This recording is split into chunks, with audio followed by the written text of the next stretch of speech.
Hello and welcome to this video in which we gonna talk about why do the rich get richer while the poor keep getting poorer. Unemployment is at record lows, yet the number of people without health insurance is rising, the economy is increasing, but so is poverty. This is the polar opposite of what we were promised by conservative economics. Before you begin, make sure you're subscribed and that the notification bell is turned on so you don't miss any new videos. What drives people to think in certain ways and comprehend things in ways that ordinary people do not? How can one break the poverty cycle? That's a fantastic question, and it's one that many economists at UCL and abroad are working on.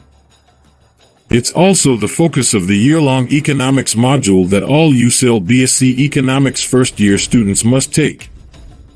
Let me divide the question into two sections. First, when you examine different nations around the world, you'll notice that the difference between affluent and poor countries has narrowed in recent decades, with the world's poorest countries becoming much wealthier in the previous 4 or 5 decades. In the second half, looking at people within a country, particularly wealthy ones, you can see that inequality has risen since the late 1970s.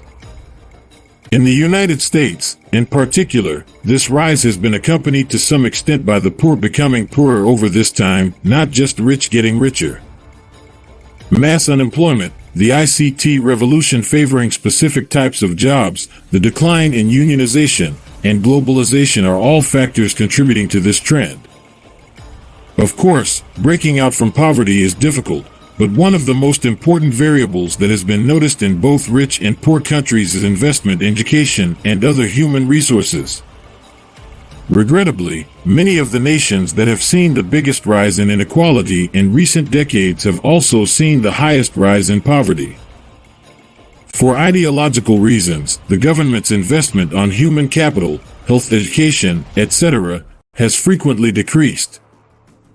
So there is a solution to this problem, but political will is often lacking.